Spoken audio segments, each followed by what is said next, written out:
আজকে আমি তৈরি করছি মূলোর একটা খুব সাধারণভাবে রেসিপি। ভিডিওটি পুরোটা দেখো। প্রথমে আমি মূলোগুলোকে ছোট ছোট করে কেটে নিলাম। এরপর কড়াইয়ের মধ্যে তেল দিয়ে দিয়েছি। তেলের মধ্যে দিয়ে দিলাম সর্ষে ফোড়ন আর দিয়ে দিলাম একটা শুকনো লঙ্কা।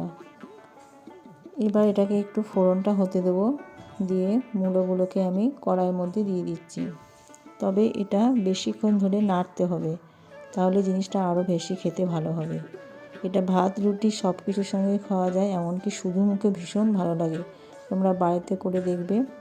এরপর মূলোগুলোকে আমি নাড়িয়ে নিচ্ছি একটু হালকা হালকা করে। এর মধ্যে দিয়ে দিচ্ছি হলুদ, নুন আর একটু শুকনো লঙ্কা দিয়ে ভালো করে এটা নাড়িয়ে চাড়িয়ে নেব। আর দিয়ে দেবো একটু চিনি। ভিডিওটি দেখতে থাকো আর ভালো লাগলে লাইক করবে, বাড়িতে করে দেখবে, ভালো লাগলে একটা করে কমেন্ট করে দিও। বন্ধু হয়ে পাশে থেকো। এইভাবে আমি নেড়ে চেড়ে পুরোটা ভালো করে 2 মিনিট 3 মিনিট ধরে নাড়ব। কিন্তু কোনো রকম আমি জল দিইনি, মূলোটাকে সেদ্ধ করে রেখেছিলাম।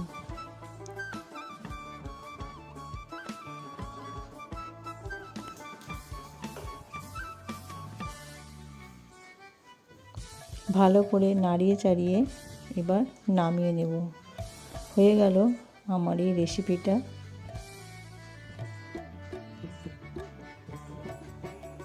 এবার আমি এটা একটা অন্য পাত্রে ঢেলে নেব। এটা কিন্তু একটু হালকা শুকনো শুকনো হবে, খেতে দারুণ সুস্বাদু। দেখেছো কত সুন্দরভাবে নাড়াচাড়া করে এটাকে নামিয়ে নিচ্ছি। দেখিয়ে দিলাম খুন্তি করে কতটা সেদ্ধ হয়েছে। ফিরে আসবো আবার একটা নতুন রেসিপি নিয়ে।